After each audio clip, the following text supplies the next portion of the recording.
Good afternoon. JS take channel में आपका स्वागत है दोस्तों। तो आज हम देख लेते हैं एक नई वैकेंसी। तो क्या है इस वैकेंसी में आपके लिए। तो एक एक डिटेल अपन जानते हैं इस वैकेंसी के बारे में। छोटी से छोटी बात कि आप इसको भर पाएंगे नहीं भर पाएंगे, क्या एक्सपीरियंस चाहिए, क्या डिटेल रहने वाली है। तो दोस्तों ये सबसे पहले देख लेते हैं। ये वैकेंसी निकाली है आपके broadcast engineering consultants India limited वाली इस वैकेंसी इन्होंने निकाली है, जिसको शॉर्ट BCIL भी बोला जाता है। इनका मैन पावर आउटसोर्सिंग काफी फैला हुआ है। इनके यहाँ पे होम अबाउट प्रोजेक्ट सर्विसेज सारी चीजें आप यहाँ से देख सकते हैं, जैसा कि मैं इसकी वेबसाइट पे आपको ये बता रहा हूँ। आगे बढ़ते हैं तो देखिए इनके काफी सारे प्रोजेक्ट चलते रहते हैं अपन। और ये मिनी रत्न कंपनी के अंदर भी आती है दोस्तों। भारत की जो नवरत्न कंपनियां है उसमें तो नहीं है, लेकिन ये मिनी रत्न में है। तो दोस्तों काफी अच्छी रेप्यूटेड वाली है ये कंपनी इंडिया की। आगे देख लेते हैं अपन। तो सबसे पहले मैं आपको इसमें बता दूं, ये एक इंडिया की एंटरप्राइज है, under ministry of information and broadcasting के अंदर आती है और मिनी नवरत्न कंपनी है ये, है ना।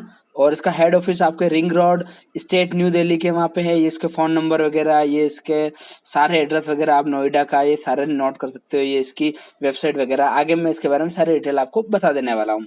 ठीक है दोस्तों, आगे बढ़ते हैं। तो सबसे पहले अपन वैकेंसी एडवर्टाइजमेंट नंबर देख लेते हैं कि खास अपन भर पाएंगे नहीं भर पाएंगे।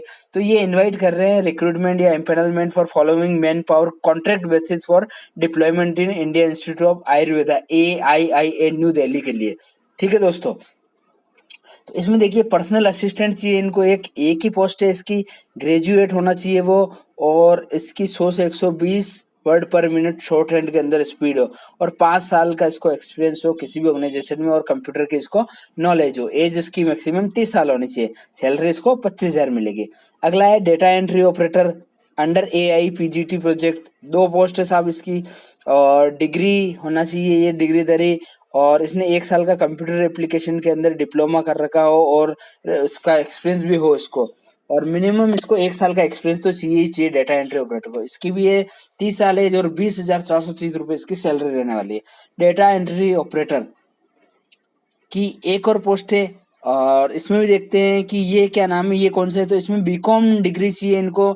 और 1 साल का इनको कंप्यूटर के अंदर डिप्लोमा चाहिए। और अकाउंटिंग सॉफ्टवेयर टैली जैसे सॉफ्टवेयर पे इनको एक्सपीरियंस हो। और मिनिमम 1 साल का इनको एक्सपीरियंस होना चाहिए। इनकी भी 30 साल एज रहेगी। 20,430 इनकी सैलरी होने वाली। ऑपरेशन थिएटर नर्स, है ना। ऑपरेशन थिएटर के अंदर जो नर्स होते हैं, तो 3 नर्स इनको चाहिए।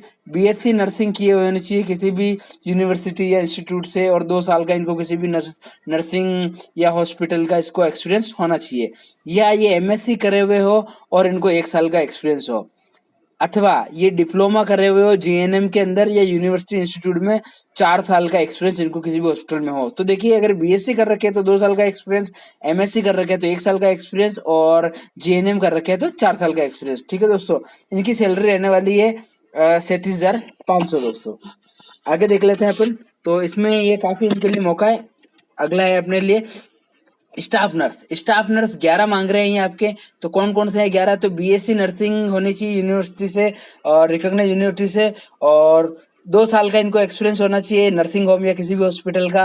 अगला अगर MSc कर रखा है तो वही 1 साल, और डिप्लोमा या GNM कर रखा है तो इनको 4 साल का एक्सपीरियंस होना चाहिए ना, किसी भी हॉस्पिटल या ये अपने नर्सिंग होम से जो भी रिकॉग्नाइज्ड है। इसके अलावा 37,500 इनकी सैलरी और मैक्सिमम एज इनकी 30 साल होनी चाहिए। म्यूजियम कीपर एक ही चाहिए इनको। डिग्री फ्रॉम रिकॉग्नाइज यूनिवर्सिटी और 3 साल का किसी गवर्नमेंट ऑर्गेनाइजेशन की म्यूजियम कीपर के अंदर इनकी एक्सपीरियंस करा हुआ हो। 30 साल इनकी एज होनी चाहिए मैक्सिमम, और 24,000 इनको सैलरी मिलेगी। आगे बढ़ जाते हैं अपन। तो मिडवाइफ यही आपके नर्सिंग वाले होते हैं। BSc 2 साल का एक्सपीरियंस, MSc 1 साल का एक्सपीरियंस, और GNM 4 साल का एक्सपीरियंस, है ना। 4 पोस्ट है इसकी। आपके 30 साल की एज 36,500।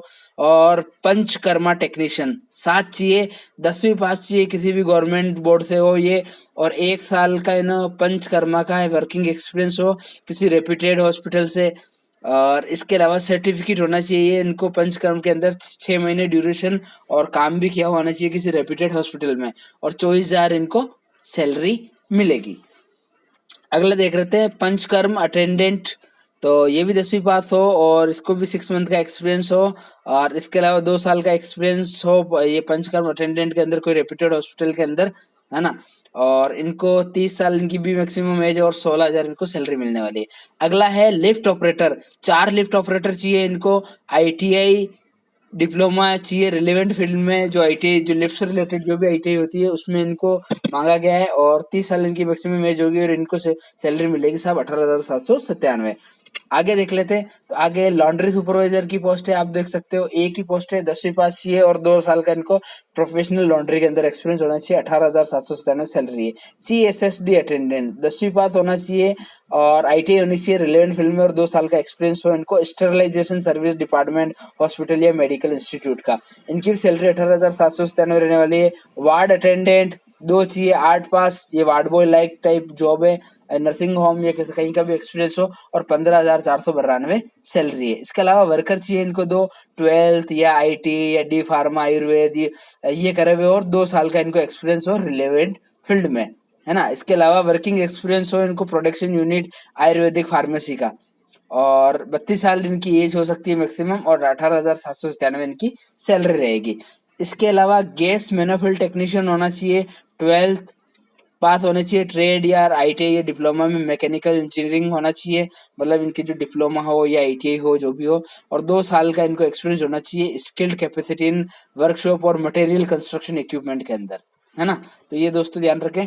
और इसके अलावा 30 साल इनकी एज रहेगी, और 18,797 इनकी सैलरी रहने वाली है। तो दोस्तों ये पोस्ट हैं जो हमने देख ली है। आगे देख लेते हैं आप फॉर्म कैसे भरेंगे, लास्ट डेट वगैरह क्या है, तो बने रहिए मेरे साथ इस वीडियो में। चलिए आगे बढ़ते हैं। तो देखिए सिलेक्शन जो होगा आपको, वो रिक्वायरमेंट जो भी जॉब के जो नॉर्म्स होंगे उसके ऊपर होगा, और जैसे और इसमें आपको टीए भी मिलेगा। आप जब जॉब देने जाएंगे वहां पे, तो टेस्ट और इंटरव्यू के टाइम ये ज्वाइनिंग या ड्यूटी का सिलेक्शन होगा आपका, तब आपको ये सारी चीजें मिल जाएगी। और मोड ऑफ इंटरव्यू आपके सेपरेटली होगा जो आपको बता दिया जाएगा। इसके अलावा एप्लीकेशन आपको ऑनलाइन ही भरनी है इन पोस्टों के लिए, और बीएससीएल की ये वेबसाइट है, यहाँ पे जाना है, कैरियर सिलेक्शन में जाना है, फिर रजिस्ट्रेशन फॉर्म ऑनलाइन में जाना है। हाउ टू अप्लाई में एक बार आप देख ले सारी चीजें कैसे क्या करना है, तो वो भी मैं आपको बता दूंगा कैसे आपको फॉर्म भरना है, और इस तरह से आप इजीली भर सकते हैं। ठीक है दोस्तों, टेक्निकल प्रॉब्लम अगर आती है आप तो इनको ईमेल कर सकते हैं। इसके अलावा कोई अदर आपकी क्वेरी है कोई, तो आप इनको आप ईमेल करके बता सकते हैं। ठीक है दोस्तों, ये डिप्यूटी मैनेजर की तरफ से ये सारा मैसेज है। अब ये इंपॉर्टेंट है कि लास्ट डेट आपकी है तो 29/3/2021 से पहले आपको भरना है, 29 मार्च से पहले, तो दोस्तों आपका यहाँ पे सिलेक्शन बन सकता है। चलिए आगे बढ़ते हैं कि अब अप्लाई कैसे करना है। तो अप्लाई करने का मैं आपको तरीका बता दूं, ये www.bcl या इस पे BCL रजिस्ट्रेशन पे जाना है। इससे पहले आपको क्या करना है, आपके रजिस्ट्रेशन कैंडिडेट को उनकी photo, signature, birth certificate, 10th की मार्कशीट, कास्ट सर्टिफिकेट, ये सारे स्कैन करके अपलोड करके जो भी साइज मांगिए 100 KB से ऊपर नहीं हो उसके अंदर ये करके रख ले दोस्तों। अगला है कि आपका जो वैलिड ईमेल आईडी है जो आपका कैंडिडेट का, और जो भी आपकी ईमेल आईडी है जिससे अप्लाई करना है, उसको एक बार ध्यान रख लेवे कि कौन सी बनानी है, और आपको नहीं बनी हुई तो बना देवे, नहीं तो उसको ध्यान के उनको आईडी पासवर्ड वगैरह ध्यान होने चाहिए।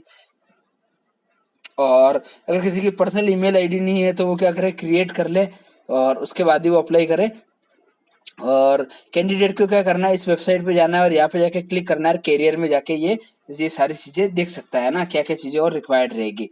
इसके अलावा कैंडिडेट को जो ये 7 प्रोसेस स्टेप लेने हैं, सिलेक्शन, एडवर्टाइजमेंट नंबर देना है, फिर बेसिक डिटेल डालनी है आपको अपनी, जो ये आपका नाम पता वगैरह हो गए, फिर एजुकेशन या वर्क के एक्सपीरियंस डालना है, फिर आपको ये अपलोड करना है, photograph, signature, birth certificate, 10th marksheet, caste certificate, फिर एप्लीकेशन आ जाएगा, आपको प्रीव्यू आ जाएगा, सही इन्फॉर्मेशन है या नहीं गलत है तो आप वापस इसको एडिट कर सकते हो। फिर आप पेमेंट इसका कटवा ले ऑनलाइन ऑफलाइन, और वैसे आप ऑनलाइन कटवा ले ज़्यादा बेटर है, डेबिट कार्ड, नेट बैंकिंग किसी के भी थ्रू या यूपीआई के थ्रू, और ईमेल आपके जो स्कैन डॉक्यूमेंट है वो ईमेल करके जो लास्ट पेज पर जो आईडी मेंशन है और एप्लीकेशन फॉर्म है उसको आपको यहाँ पे भेजना है ना। Email your scan document to email ID mention in the last page of application form. Application form पे जो लास्ट ईमेल आईडी रहेगी वहां पे आपको इसको भेजने रहेंगे, ध्यान रखें।